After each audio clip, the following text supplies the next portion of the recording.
শিশু প্রিয় স্বদেশ,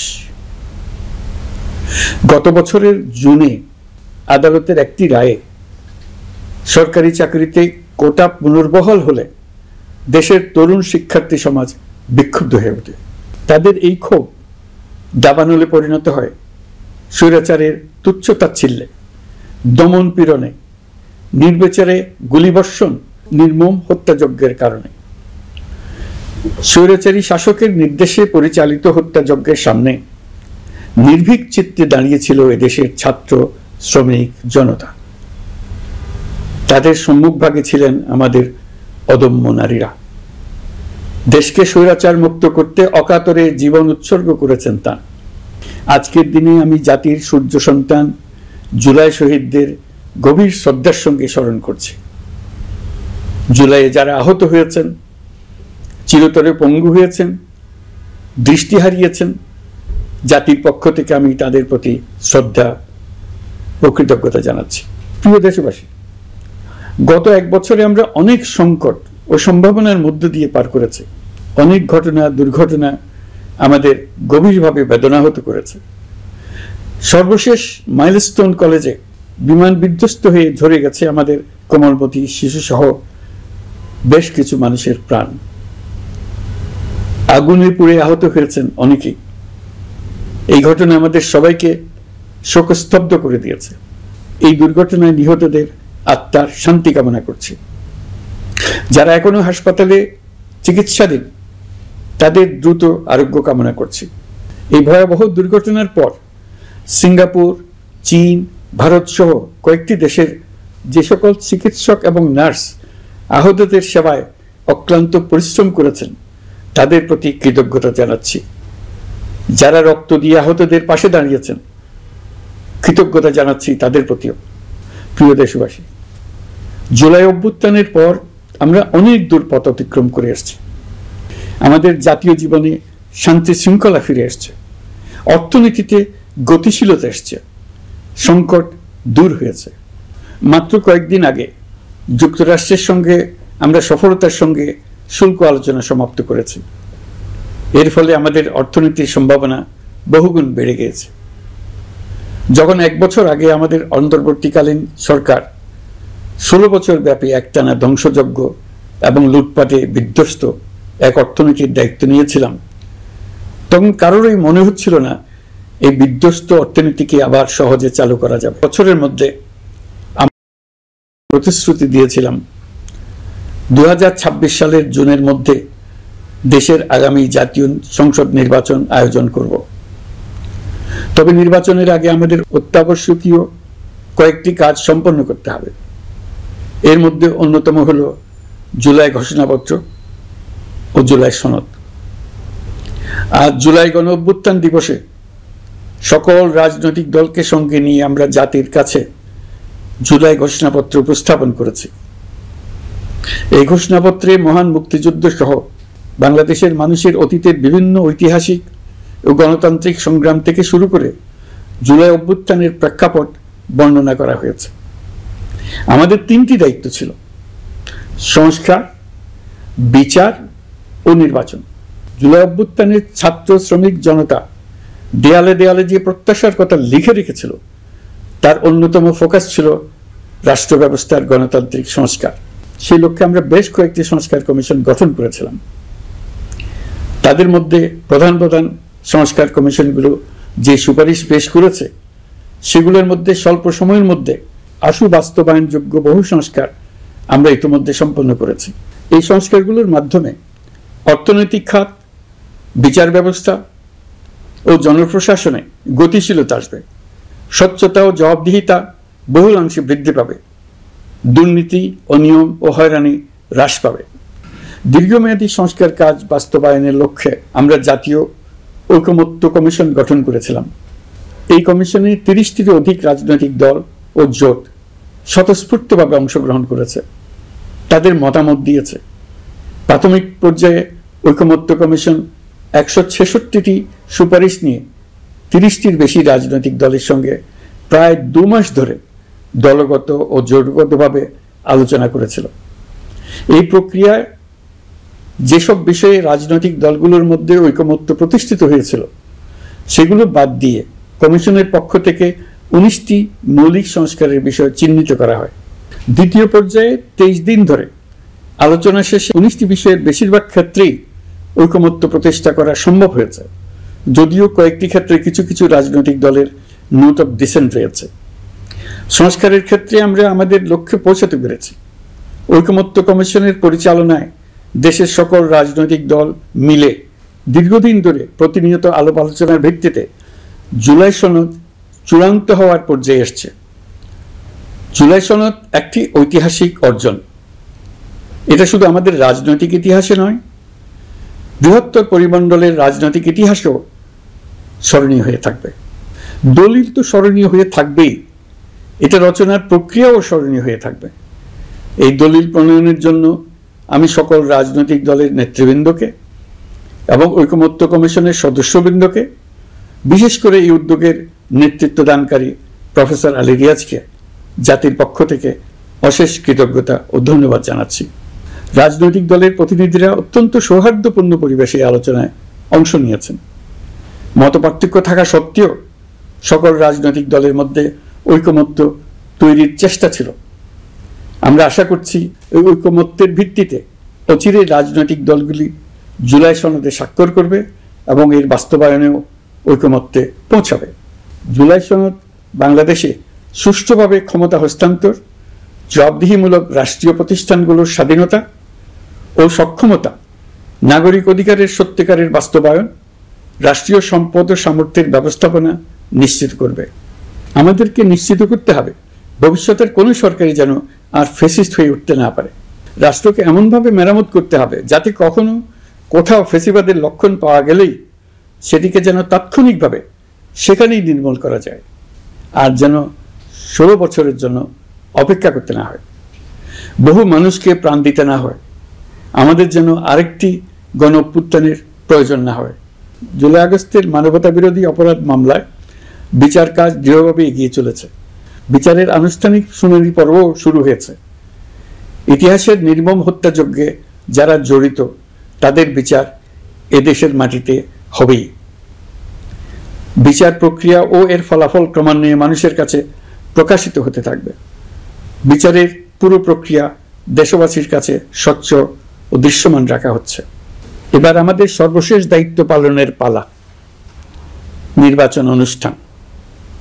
আজ এই মহান দিবসে আপনাদের সামনে এই বক্তব্য রাখার পর থেকেই আমরা আমাদের সর্বশেষ এবং সবচেয়ে গুরুত্বপূর্ণ অধ্যায়ে প্রবেশ করব। আমরা এবার একটা নির্বাচিত সরকারের কাছে দায়িত্ব হস্তান্তরের প্রক্রিয়া শুরু করব। অন্তর্বর্তী সরকারের পক্ষ থেকে আমি প্রধান নির্বাচন কমিশনারের কাছে চিঠি পাঠাবো যেন নির্বাচন কমিশন আগামী রমজানের আগে 2026 সালের ফেব্রুয়ারি মাসে জাতীয় নির্বাচন অনুষ্ঠানের আয়োজন করেন।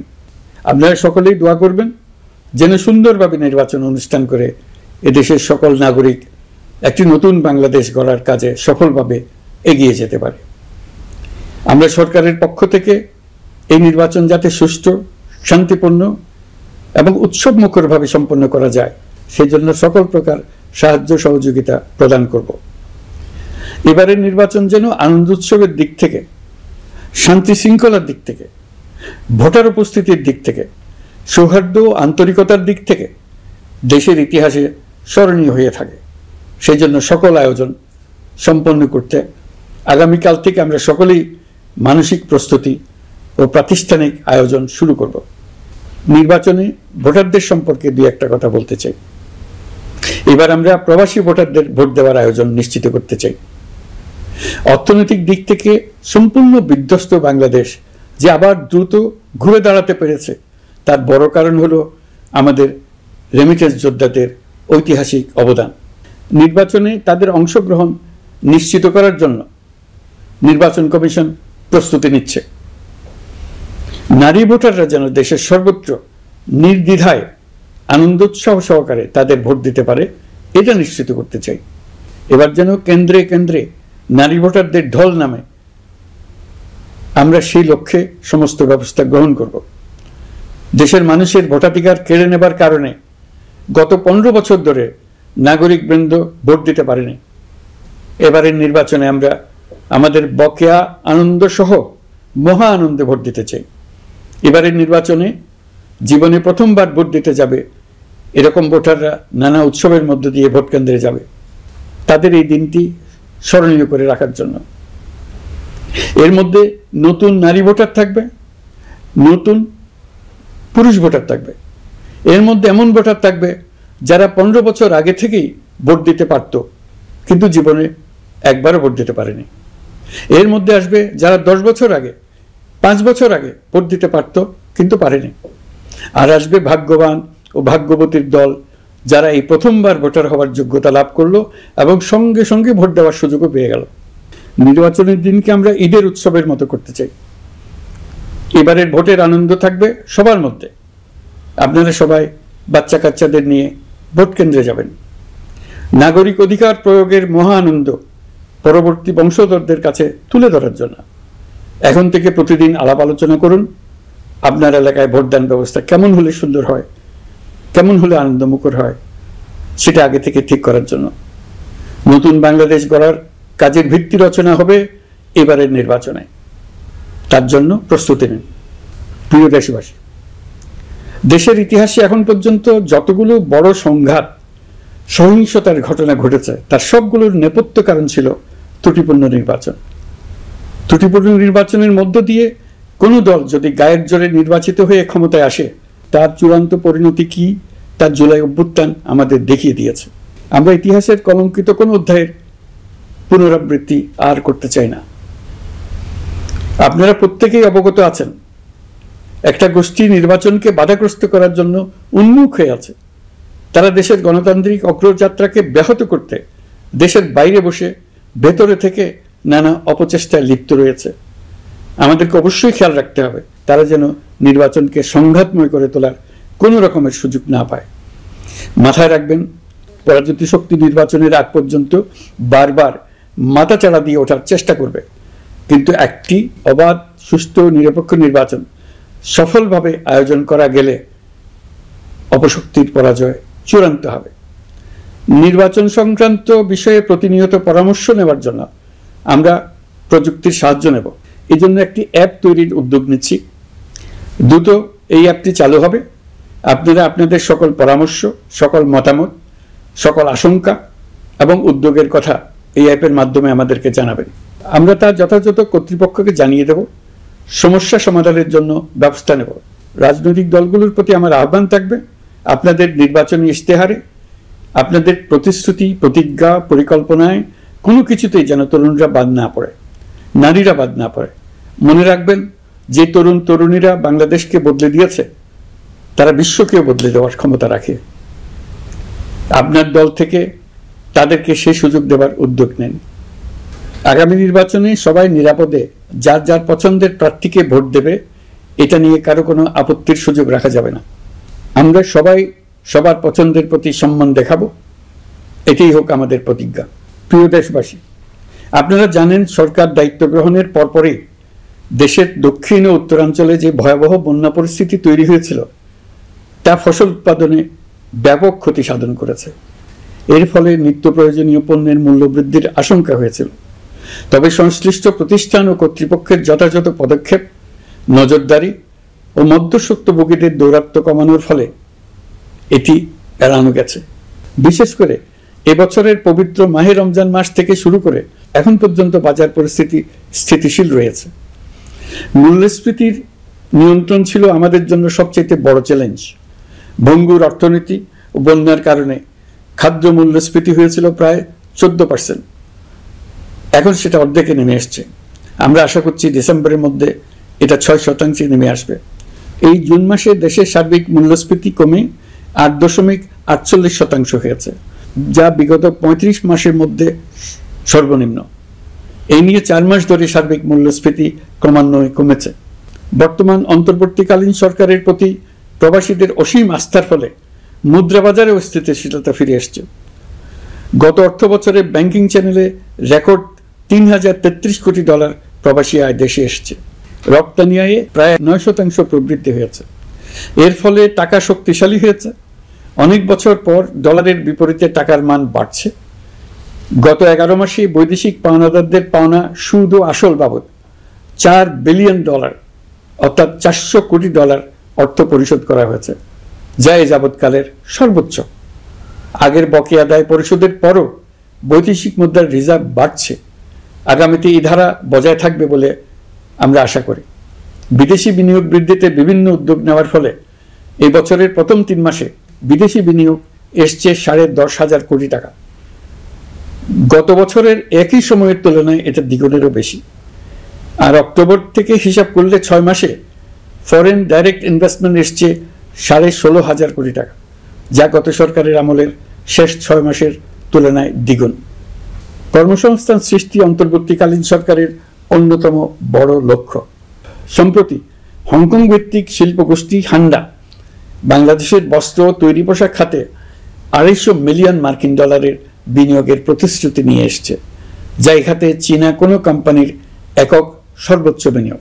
তাদের এই বিনিয়োগের ফলে 25,000 লোকের কর্মসংস্থান হবে। আমরা দৃঢ়ভাবে বিশ্বাস করি হান্ডার এই বিনিয়োগ আরও চীনা কোম্পানিকে এই দেশে বিনিয়োগের জন্য উৎসাহিত করবে। এর মাধ্যমে আমাদের তরুণ তরুণীদের কর্মসংস্থানের পথ খুলবে। গত 16 বছরে দেশ থেকে যে বিপুল পরিমাণ অর্থ পাচার হয়ে গিয়েছে, আমরা সেটা ফিরিয়ে আনার উদ্যোগ নিয়েছি। এই দীর্ঘ আইনি প্রক্রিয়ার জন্য সরকার নামকরা বিদেশি আইনি প্রতিষ্ঠানকে নিয়োগ দিয়েছে। যথাযথ আইনি পদক্ষেপের ফলে বিশ্বের বিভিন্ন দেশে ফেসিবাদী দুর্বৃত্তরা যে অর্থ সম্পদের পাহাড় গড়েছে তার কিছু কিছু ইতিমধ্যে জব্দ হয়েছে। এই কার্যক্রম সঠিকভাবে চালিয়ে যেতে পারলে অল্প সময়ের মধ্যে আরও কিছু ইতিবাচক ফলাফল পাওয়া যাবে বলে আমি বিশ্বাস করি। দেশের ভেঙে পড়া অর্থনীতিকে মজবুত করতে হলে আমাদের চিন্তায় মৌলিক পরিবর্তন আনতে হবে। আমি বরাবরই বলে এসেছি, এদেশের নদী ও বিশাল সমুদ্র আমাদের মূল্যবান সম্পদ। আমরা এই সম্পদকে কাজে লাগিয়ে সমান্তরালভাবে পানিভিত্তিক অর্থনীতি গড়ে তুলতে চাই। আমরা প্রায় ভুলে যাই যে বঙ্গোপসাগরের একটা অংশও আমাদের দেশ। এর পরিমাণ আমাদের মোট জমির পরিমাণের চাইতে বেশি। আমরা প্রায় সবসময় জমিভিত্তিক আমাদের অর্ধেক দেশ নিয়ে মাথা ঘামাই, বাকি পানিভিত্তিক অর্ধেক দেশকে হিসাবেই ধরি না, কারণ আমরা ওই অংশে বসবাস করি না। আমরা তো হাওর বাওরেও বসবাস করি না, তাই বলে তো তাকে হিসাবের বাইরে রাখি। এখন থেকে আমাদের অংশের বঙ্গোপসাগরকে আমরা আমাদের দেশের মূল্যবান অংশ, এই কথা সবসময় মাথায় রেখে অগ্রসর হব। এই অংশের পানির উপর দিয়ে দেশ বিদেশের সঙ্গে আমরা বাণিজ্য করব, তার মাধ্যমে আমরা পুরো পৃথিবীকে আমাদের প্রতিবেশী বানাবো। এই পানির মধ্যে আছে অফুরন্ত সম্পদ, মৎস্য সম্পদ, যা প্রতি বছর ফসল দেয়। এই পানির নিচে আছে অফুরন্ত গ্যাস। এর সব কিছুকে নিয়েই প্রতিনিয়ত আমাদের চিন্তা ভাবনাকে চালিত করতে হবে। বর্তমান সরকার চট্টগ্রাম বন্দর ব্যবস্থাপনাকে নতুন করে সাজানোর উদ্যোগ নিয়েছে। সরকার সম্প্রতি বাংলাদেশ নৌবাহিনী পরিচালিত ড্রাই ডক লিমিটেডকে নিউ মুরিং টার্মিনাল কন্টেইনার হ্যান্ডলিংয়ের দায়িত্ব দিয়েছে। তারা কাজ শুরু করা মাত্রই কিছু ইতিবাচক পরিবর্তন এসছে। প্রথম 2 সপ্তাহে দেখা গেছে আগের তুলনায় প্রতিদিন গড়ে 225টি বেশি কন্টেইনার হ্যান্ডলিং হচ্ছে। এই বন্দরকে আধুনিকভাবে গড়ে তোলা গেলে তা শুধু বাংলাদেশের অর্থনীতিতেই ভূমিকা রাখবে না, নেপাল, ভুটান সহ পার্শ্ববর্তী অঞ্চলের অর্থনীতিতে ইতিবাচক ভূমিকা রাখতে সক্ষম হবে। বিনিময়ে তারাও উপকৃত হবে, আমরাও উপকৃত হব। আমাদের উপকূল অঞ্চল অফুরন্ত সম্ভাবনার আধার। কুমিরা থেকে টেকনাফ পর্যন্ত নানা বন্দরের কর্মচাঞ্চল্যে সমগ্র উপকূল অঞ্চলকে দক্ষিণ এশিয়ার একটি গুরুত্বপূর্ণ অর্থনৈতিক প্রাণকেন্দ্র হিসেবে প্রতিষ্ঠা করবে। এই পুরো অঞ্চলে অনেকগুলো শিল্পাঞ্চল গড়ে উঠবে শুধু সমুদ্রের সান্নিধ্য এবং তার ব্যবহারের দক্ষতার কারণে। সমুদ্র উপকূলীয় অঞ্চলের সম্পদ ও পরিবেশের টেকসই ব্যবহার নিশ্চিত করতে আমাদের বন্ধু দেশগুলোর সঙ্গে আলোচনা শুরু করেছি। তারা উৎসাহ সহকারে সাড়া দিয়েছেন। গভীর সমুদ্রকে আমরা এখনো আমাদের কল্যাণে কাজে লাগাতে পারিনি। একে কেন্দ্র করে আমরা মাছ পালন, আহরণ ও প্রক্রিয়াজাতকরণের শিল্প গড়ে তুলতে কাজ শুরু করেছি। এতে করে লক্ষ লক্ষ মানুষের কর্মসংস্থান হবে, আমাদের অর্থনীতি নতুন শক্তিতে বলীয়ান হবে। প্রিয় দেশবাসী, প্রবাসী বাংলাদেশিদের জন্য ভিসা সংক্রান্ত জটিলতা দূর করতে আমরা গভীরভাবে কাজ করে যাচ্ছি।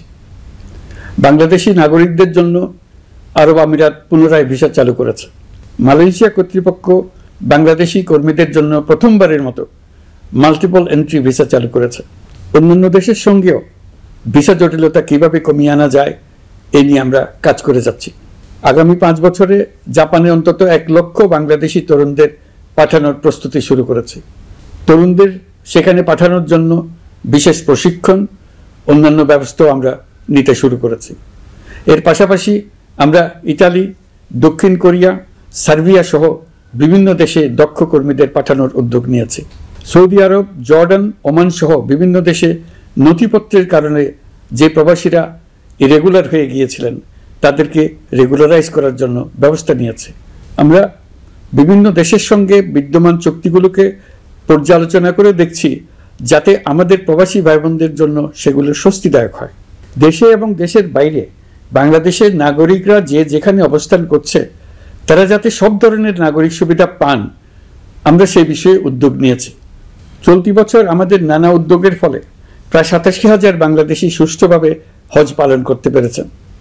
হজের ব্যয় অন্যান্য বছরের তুলনায় আমরা কমিয়ে আনতে পেরেছি। হাজিরা যাতে নির্বিঘ্নে হজ সম্পন্ন করতে পারে সেজন্য লাব্বায়েক নামে অ্যাপ চালু করেছে, যার মাধ্যমে ঘরে বসেই হাজিদের আত্মীয় স্বজন, পরিবার পরিজন তাদের অবস্থান প্রতি মুহূর্তে জানতে পেরেছেন। এবছর দক্ষিণ এশিয়ার অন্যান্য দেশগুলোতেও আমাদের হজ ব্যবস্থাপনা প্রশংসিত হয়েছে।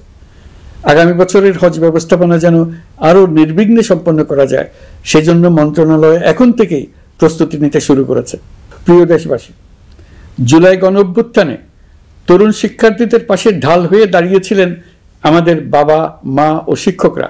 আমাদের বাবা মায়েরা তাদের সন্তানকে বহু কষ্টে বড় করে বিশ্ববিদ্যালয়ে পাঠায়।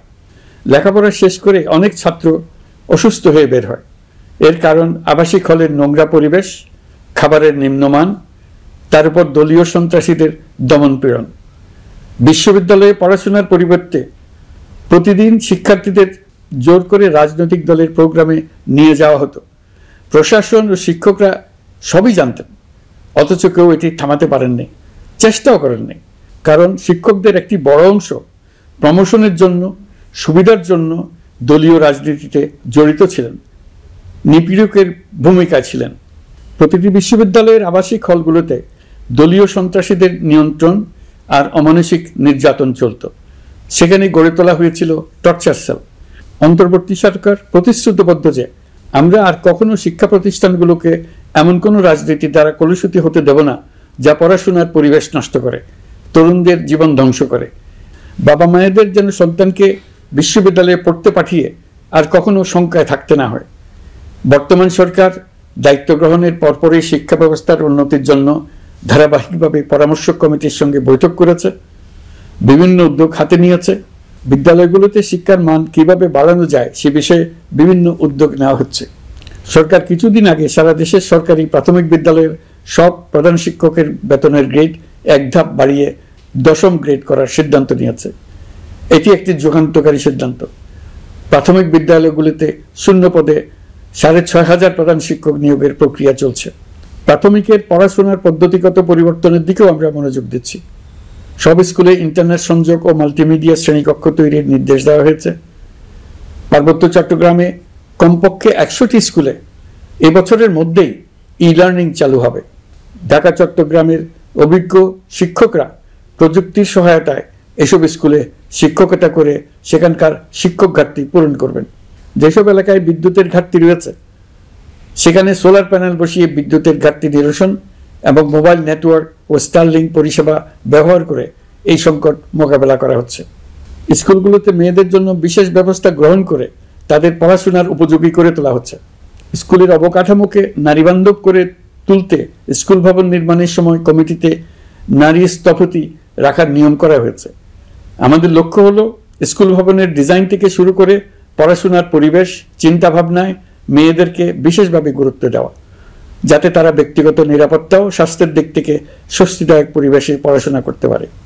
প্রিয় দেশবাসী, জুলাই গণঅভ্যুত্থানে শহীদ ও আহত যোদ্ধাদের জন্য আমরা নিরলসভাবে কাজ করে যাচ্ছি। এখন পর্যন্ত 775টি শহীদ পরিবারকে প্রায় 100 কোটি টাকার সঞ্চয়পত্র ও মাসিক ভাতা বাবদ ব্যাংক চেক দেওয়া হয়েছে। অবশিষ্ট যারা আছেন তাদেরও কয়েকটি আইনগত বিষয় নিষ্পত্তি সাপেক্ষে সঞ্চয়পত্র দেওয়ার প্রক্রিয়া চলছে। এর পাশাপাশি আহত 13,800 জন জুলাই যোদ্ধাকে 3টি ক্যাটাগরিতে নগদ টাকা ও চেক বাবদ 153,4,00,000 টাকা প্রদান করা হয়েছে। 78 জন অতি গুরুতর আহত জুলাই যোদ্ধাকে সিঙ্গাপুর, থাইল্যান্ড, তুরস্ক এবং রাশিয়ার উন্নত চিকিৎসার জন্য পাঠানো হয়েছে এবং চিকিৎসা ব্যয় বাবদ এ পর্যন্ত প্রায় 100 কোটি টাকা ব্যয় হয়েছে। আহতদের পুনর্বাসনের জন্য সরকারের সবকটি মন্ত্রণালয়ের সম্মিলিত প্রচেষ্টায় বিভিন্ন ধরনের উদ্যোগ নেওয়া হচ্ছে। ফ্যাসিবাদী সরকারের আমলে দেশের শহরে বন্দরে হাজারো প্রতিষ্ঠান, সড়ক, সেতু, সেনানিবাস, যুদ্ধজাহাজ, স্কুল, কলেজ, বিশ্ববিদ্যালয়ের নাম পরিবর্তন করে স্বৈরাচার তার নিজের এবং নিজের পরিবারের সদস্যদের নামে চালু করেছিল। আমরা সব নাম পরিবর্তন করে আগের নাম বা মানানসই নাম করে দিয়েছি। প্রিয় দেশবাসী, অন্তর্বর্তীকালীন সরকার এমন এক অবস্থায় দেশের দায়িত্বভার গ্রহণ করেছিল যখন প্রতিটি গণতান্ত্রিক প্রতিষ্ঠান, অফিস, আদালত বিধ্বস্ত অবস্থায় ছিল।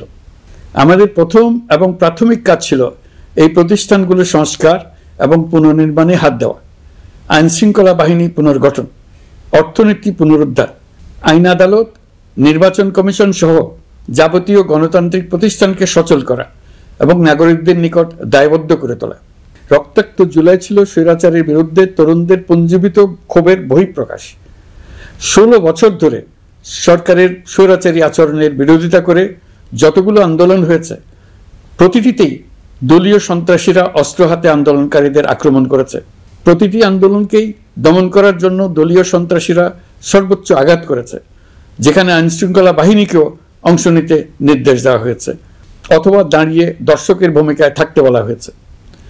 একটি স্বাধীন বিচার বিভাগের জন্য অন্তর্বর্তী সরকার সংস্কার কাজ হাতে নিয়েছে।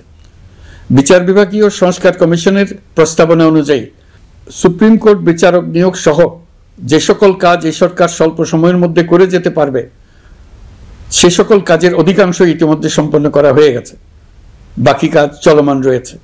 স্বৈরাচার আমলে দলীয় বাহিনীতে পরিণত হওয়া ভঙ্গুর আইনশৃঙ্খলা বাহিনীকে নতুন করে গড়ে তোলার জন্য আমরা সর্বোচ্চ ব্যবস্থা নিয়েছি। আইনশৃঙ্খলা বাহিনী দ্বারা কোনো মানবাধিকার লঙ্ঘন যাতে না ঘটে, সেই জন্য পুলিশ সদর দপ্তরে একটি সেল কার্যকর করা হয়েছে, যেখানে মানবাধিকার সহ পুলিশ সদস্যদের মাধ্যমে সংগঠিত যে কোনো অপরাধের বিষয়ে অভিযোগ করা যায়। এই সমস্ত সেল অন্যান্য আইন প্রয়োগকারী সংস্থার প্রধান কার্যালয়েও স্থাপন করা হচ্ছে। আসামিদের জিজ্ঞাসাবাদ হবে স্বচ্ছ কাচের ঘরে। হাজতখানায় বন্দীদের মানবিক সেবা নিশ্চিত করা হবে। অভিযান পরিচালনার সময় পুলিশ যেন জিপিএস ট্র্যাকিং সিস্টেম ডিভাইস সহ বডি ক্যামেরা পরিধান করেন তা নিশ্চিত করা হবে। পুলিশ যেন আর কখনোই কোনো আন্দোলন দমনে প্রাণঘাতী অস্ত্র ব্যবহার করতে না পারে, সেই ব্যবস্থা নেওয়া হয়েছে। বেআইনি সমাবেশে বল প্রয়োগের ক্ষেত্রে জাতিসংঘের স্বীকৃত 5টি ধাপ অনুযায়ী পুলিশ সদস্যদের প্রশিক্ষণ দেওয়া হচ্ছে। সব মিলিয়ে স্বরাষ্ট্র মন্ত্রণালয়ের পুলিশ সংস্কার কমিশনের প্রস্তাব অনুযায়ী 16টি সংস্কার কাজ সম্পন্ন হয়েছে। আরও 43টি সংস্কার কাজ সমাপ্ত হওয়ার পথে। দেওয়ানি আইন, নারী ও শিশু নির্যাতন দমন আইন সহ বিভিন্ন আইনগত সংস্কার সম্পন্ন হয়েছে। সম্প্রতি সরকার ফৌজদারি কার্যবিধি সংশোধন অধ্যাদেশ 2025 অনুমোদন করেছে। এর ফলে এখন থেকে কোনো ব্যক্তিকে আটকের পর 12 ঘন্টার মধ্যে যত দ্রুত সম্ভব পরিবারকে জানাতে হবে। আটককৃত ব্যক্তিকে আইনজীবীর সঙ্গে সাক্ষাতের সুযোগ দিতে হবে। গ্রেপ্তারকৃত ব্যক্তি রিমান্ডের পর অসুস্থ বা আহত হলে তাকে ডাক্তার কর্তৃক পরীক্ষা করতে হবে এবং আঘাতের কারণ নিশ্চিত হতে হবে। তার প্রয়োজনীয় চিকিৎসা দিতে হবে। এক্ষেত্রে পুলিশের দায় থাকলে আইনি ব্যবস্থা নেওয়ার বিধান যুক্ত করা হয়েছে। এই আইনের ফলে গ্রেফতার ও আটক নিয়ে মানুষের হয়রানি অনেক কমে আসবে, পুলিশের জবাবদিহিতা বাড়বে এবং বিচারের কাজ দ্রুততর হবে। পুলিশ সংস্কার কমিশনের সুপারিশ ছিল কোনো ব্যক্তি থানায় জিডি করতে গেলে অবশ্যই তা গ্রহণ করতে হবে। জিডি গ্রহণ করা ছাড়া থানা থেকে কোনো ব্যক্তিকে ফিরিয়ে দেওয়া যাবে না। এই সুপারিশের ভিত্তিতে সরকার সিদ্ধান্ত নিয়েছে দেশের সব থানায় অনলাইনে জিডি করা যাবে। এখন থানায় জিডি না নেওয়ার আর কোনো অভিযোগ থাকবে না। গণতান্ত্রিক চর্চার অন্যতম প্রধান শর্ত গণমাধ্যমের স্বাধীনতা। অতীত ইতিহাসের দিকে তাকালে দেখা যায় মুক্ত সাংবাদিকতার ক্ষেত্রে প্রথম এবং সবচেয়ে বড় বাধা হিসেবে কাজ করেছে সরকার। অন্তর্বর্তী সরকার এইসব বাধা অপসারণে বিভিন্ন উদ্যোগ নিয়েছে। আমরা সমালোচনাকে উন্মুক্ত করে দিয়েছি। যে কেউ চাইলেই যে কোনো মাধ্যমে, সেটা মূলধারার গণমাধ্যম হোক কিংবা সামাজিক যোগাযোগ মাধ্যমেই হোক সরকারের সমালোচনা করতে পারছেন। এমনকি রাষ্ট্রীয় গণমাধ্যমেও সরকারের সমালোচনা করা যাচ্ছে। নিকট অতীতে যা ছিল অকল্পনীয়। সাংবাদিকদের জবাবদিহিতা নিশ্চিত করার জন্য সরকার ইতিমধ্যে প্রেস কাউন্সিল পুনর্গঠন করেছে। আপনারা জানেন, সামাজিক যোগাযোগ মাধ্যমে প্রতিদিন বিপুল পরিমাণ গুজব ও অপতথ্য ছড়িয়ে পড়ছে। দেশকে অস্থিতিশীল করতে হাতিয়ারে পরিণত হয়েছে গুজব। অপতথ্য মোকাবেলা করার জন্য সাংবাদিকদের সক্ষমতা বাড়াতে বিভিন্ন ধরনের প্রশিক্ষণের ব্যবস্থা নেওয়া হচ্ছে। স্বৈরাচারী সরকার আমলে সাংবাদিকতার ক্ষেত্রে বড় বাধা ছিল ডিজিটাল নিরাপত্তা আইন, যা পরে সাইবার নিরাপত্তা আইন রূপে আবির্ভূত হয়েছিল। আমরা এই আইনটি বাতিল করেছি। এই আইনের অধীনে সাংবাদিকদের বিরুদ্ধে করা সব মামলা বাতিল করা হয়েছে। সংবাদ মাধ্যমের স্বাধীনতা নিশ্চিতকরণে এটি একটি বড় অগ্রগতি।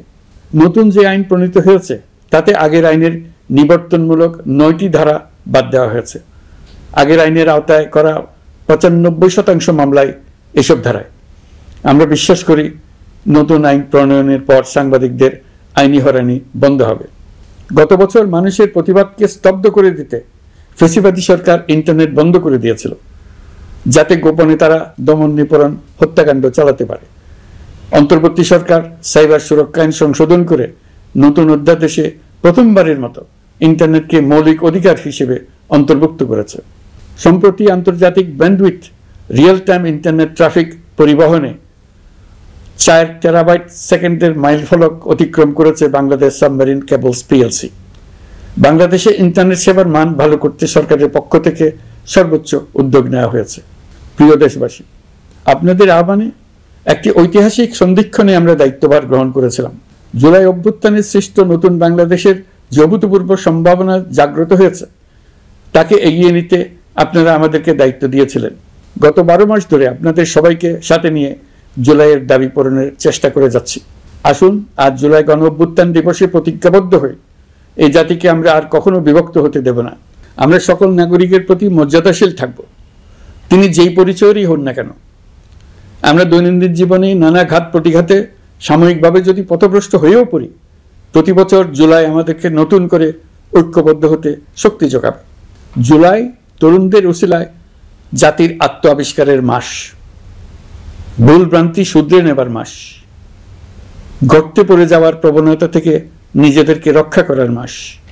জুলাই গ্রামে গঞ্জে, সরকারি বেসরকারি স্কুল কলেজে, বিশ্ববিদ্যালয়ে, ফসলের মাঠে, ঘরে বাড়িতে কিশোর কিশোরী তরুণ তরুণীদের কাছ থেকে তাদের আকাঙ্ক্ষাগুলো জেনে নেওয়ার মাস।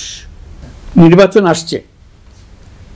যদি আপনি আপনার নির্বাচনী এলাকা থেকে দূরে বসবাস করেন, তবে এখন থেকে নিয়মিত নির্বাচনী এলাকা পরিদর্শন করুন, যাতে সেরা ব্যক্তিকে নির্বাচিত করতে আপনি প্রস্তুত হতে পারেন।